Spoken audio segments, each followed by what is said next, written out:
Pasko, pero siyempre gawin natin ngayon mag-ingat dahil may bagyong patating. Yung bagyong Pipito alam naman natin, sabi nga nila mga kaisyo ng bayan, typhoon Pipito. Ayan, tayo ngayon sa bilihan ng legit na cellphone mga kaisyo. Ito natin ang camera, sama natin ang kasi ate nakamuti. Oop, ate. Hello po. Vlogger ka ba, sir? Po mga kaisyo ng bayan. Tayo ngayon sa isang mall. Maganda. Sabi tao. Malakasan to mga kaisyo. Malakasan ang ulan. May bagyo ngayon. Ingat po tayo mga kaisyo ng bayan. At siyempre, paalala natin lagi sa ating mga kababayan ngayong panahon ng kabagyuhan o panahon ng tag-ulan. Kailangan po natin mag-ingat kung po tayo masyadong kampante dahil mainit ang panahon. Ngayon pong araw ng Saturday mainit simula umaga hanggang ngayong oras na ito mainit. Ang iingatan po natin yung mga ganitong pagkakataon na nagiging kampante tayo, nagiging tampulan ng mga usapan. Mainit naman wala namang ulan maganda yung kalangitan. Hindi po natin alam ang sistema ng panahon ngayon. Minsan bigla na lang tayong nagugulat, no? Yan, mga kaisyo ng bayan. Pinaiwasan po natin yung tayo ma-surprise. Kaya mga kaisyo ng bayan, ingat po. Yung lalo-lalo na yung nasa mga malalayong nasa tabi ng ilog at yung mabababang lugar. Mag-ingat po tayo. Huwag po tayo maging kampante kasi malakas mo. Di umano, malakas itong bagyong ito na dumating sa atin. Pero malayo pa yung bagyo mga kaisyo ng bayan. Kailangan po nating maghanda, maging alerto tayo. Ngayong sinasabing bagyo. Mga kaisyo ng bayan, yung bagyong Pipito ito. Ito po yung Pipito. Kaya ingat po tayo mga kaisyo ng bayan. Kaya lagi po natin pinagdarasal yung mga nasa malalapit sa mga lugar na mga laylayan, baybayin ng tabing ilog, tabing sapa, tabing dagat. Huwag po muna tayong maging kampante ngayong malakas na sinasabing typhoon Pipito. At sa ibang lugar sinasabi naging signal number 5. At siyempre dito sa Luzon sinasabi nila siguro hindi pa man natin nararamdaman dahil mainit ang panahon. Iniisip ng iba, hindi, wala yan kasi may init. Yung mga panahon nang nangyayari na po yan dati, mainit. Yung pala, kung kailan hating gabi tsaka umatake, doon tayo masosurprise. Kawawa yung mga kababayan. Ayan mga kaisyo.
Hintay lang natin na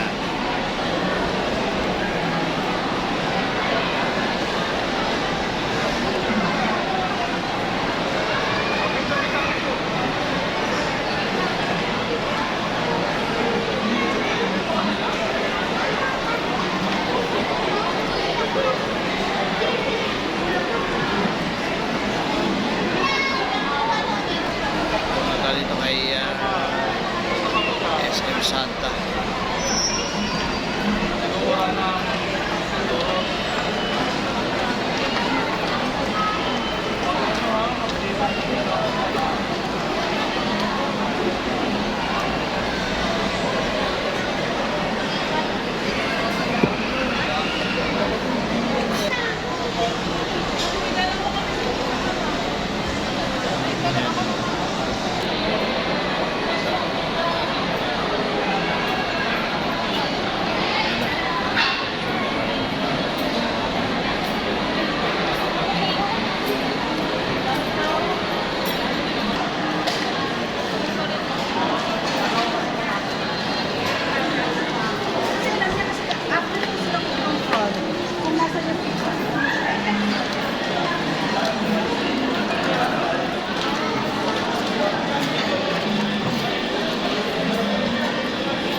Medyo gabi na pala, alas 7 na pala. Hindi ko na malayan, madilim na. Pumasok ako, araw pa.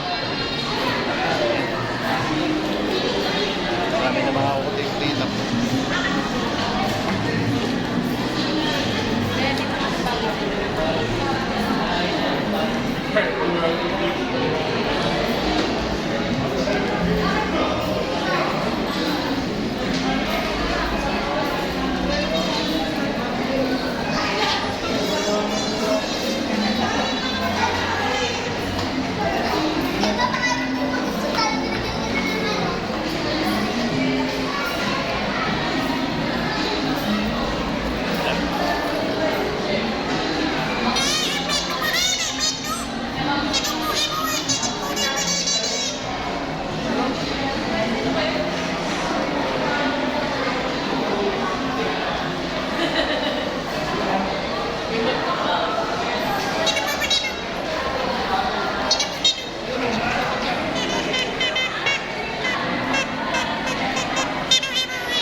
Ayan mga kaisinong bayan na si Stato Cobidos na lumapit ako sa kanya.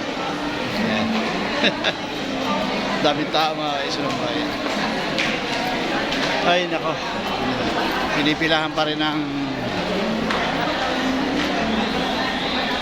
sini ngayon. Akala natin wala nang nanonood ng sini. Marami ko pala. Ayan. Daming nakapila. Ayan sa Hello, Love Again. Kathleen Bernardo. Kami nakapila oh.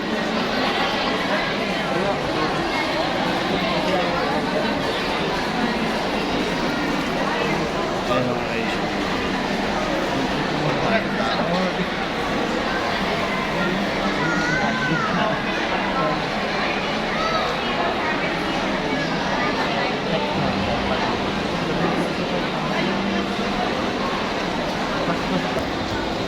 Ayan mga kaisyo ng malayo.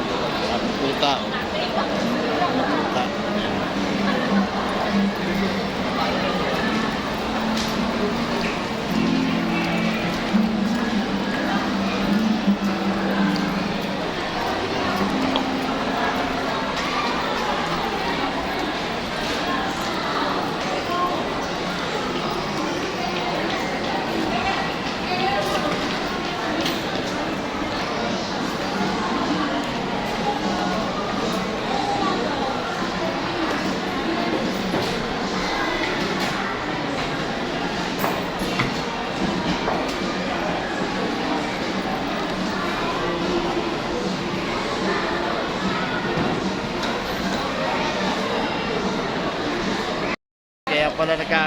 tao rito nakapila. Ang palabas ngayon, Hello, Love Again. Gusto ba nyo sumama sa akin? Ano tayo sige? Dito sa Hello, Love Again. Kaya pala ang daming tao. Pinagkagulo nitong blockbuster ngayon. Pinipilahan. Ayan. Daming tao. Particular yung mga siguro yung mga mag-boyfriend girlfriend. Tayo naman ni single dito sa mall na pumasyal. Kaya sino sasama? Manonood tayo ng single. Tama ba kayo?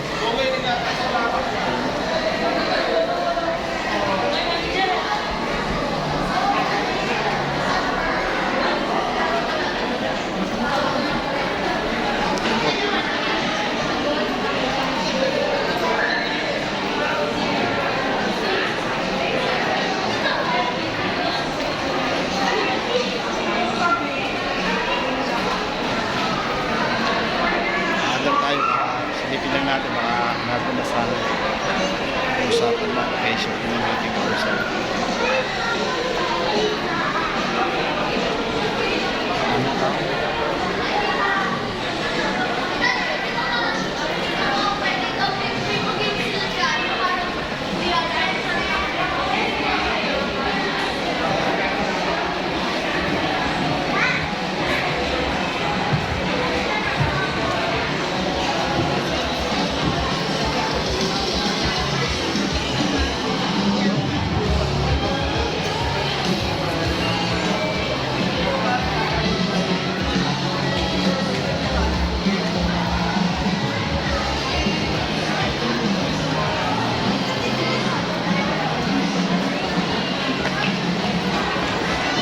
si ate at nakahata yung kanyang punta.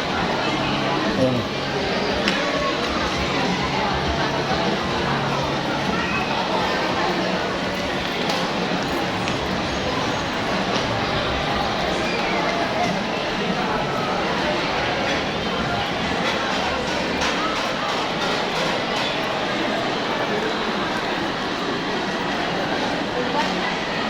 Manamaman yung mga bubilo.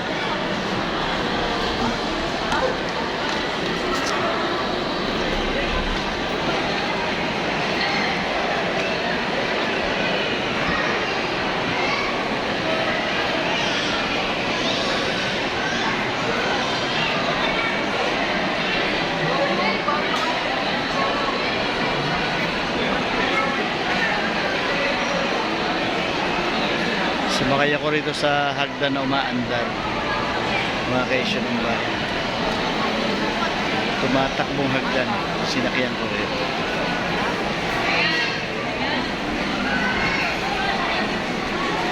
Sa baba ko yan.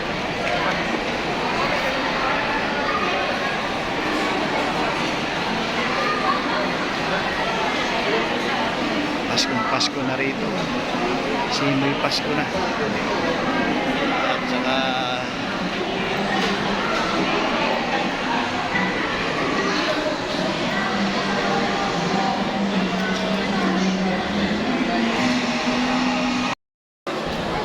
hi mga kaisyon ng bayan. Pasyal-pasyal din pagka may time. Sa lugar ng bilihan ng mga gadget ating tatry na makatingin ng mga sinasabi ng high class. At ito ang kaisyon ng bayan. Tignan natin ito. Ito yung tagal ko nang pinapangarap. Nakabili ko kaya lang hindi ganitong klase. Yung ito na yung bago. Yes. Anong to? Anong model nito? Mini po po sir. Mini 4 na. Yes. Mini 2 yung nasa akin eh. Kaya yung Mini 2 ba pwedeng lagyan itong ganun may ano? Hindi ano? Hindi naka-design para doon. Kailangan talaga kasama yung unit. Kasi itong Mini 4 na to, dapat ito yung bibiling ko. May kumontra. Kaya ang nabili ko, Mini 2. Mini 2 nga ba yan? Mini 2. Alin? Yung Mini 2, ano? Mini 2 ba tawag doon? Yes.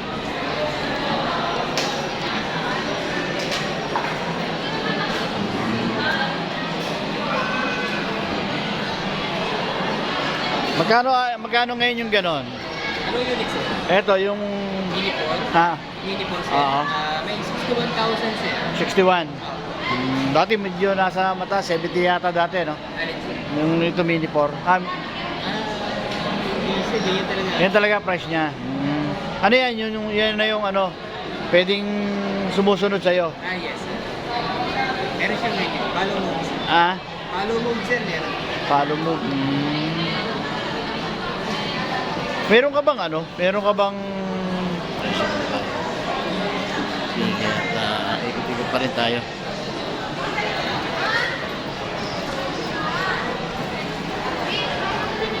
Tayo sa SM.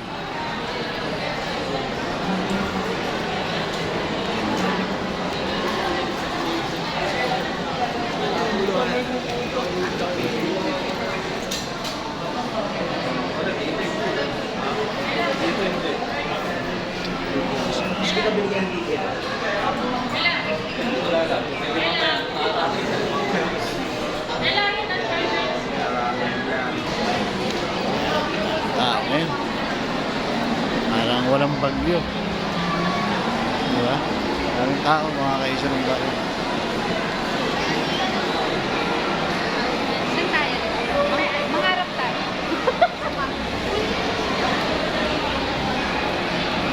Daming tao ngayon, mga kaisa ng bayan. Akala mo ganito kung daming tao sa mundo. Pero may bagyo yan. Kaya sabi ko lang sa inyo, huwag maging kampante. Kasi ang panahon ngayon hindi katulad ng panahon ng araw na kung kailan lang sinabi may ulan tsaka lang makikita natin may ulan. Ngayon po nagiging surprise na yung panahon. Tulad niyan, tahimik. Yun ang nakakatakot, yung tahimik. Tapos biglang darating yung daluyo, yun ang nakakatakot.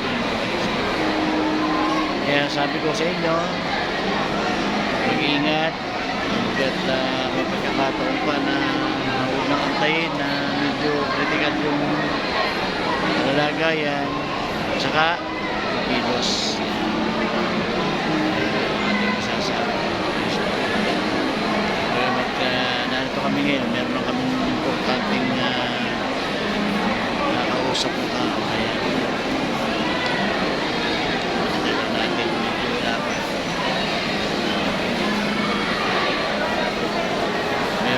press conference.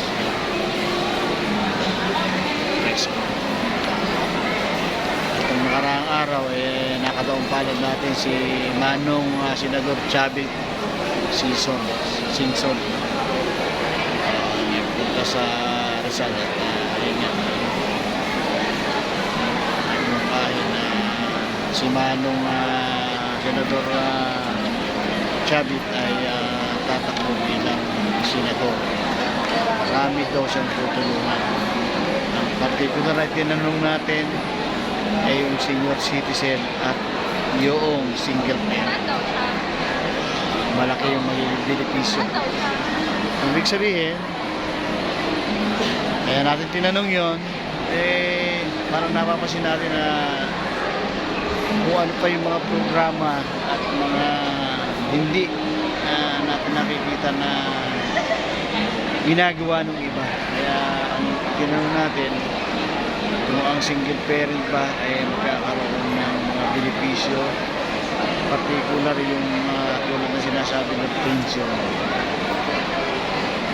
Tulad nung siyempre talagang single parent yun, hindi single parent na may kasama.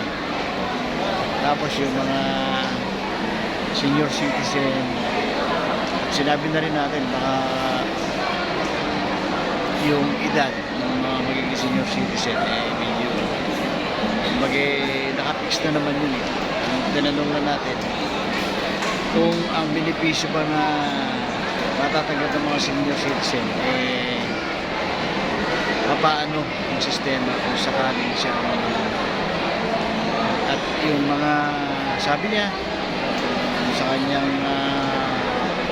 sagot sa aking tinanong bibigay siya ng puhunan, paninegosyo sa mga single parent na walang tubo. Ibig sabihin, pagbibigay ng financial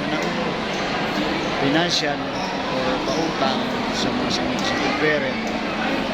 Tapos, hindi marino yung sagot doon sa pagbabayad. Wala naman sinabi doon sa pagbabayad. Basta sinabi niya walang tubo. Ibig sabihin, baka pwedeng ilagay sa bangko or doon sa bibigyan niya ng authorization kung saan pwedeng magbayad ng maliit na halaga doon sa magkano yun.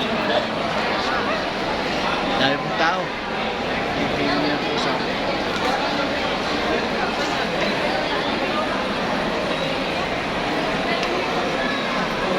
Ano po ang ano yan? Dito po tayo sa isang mall kung saan napakadaming tao. Parang hindi nga po ngayon araw ng gabi.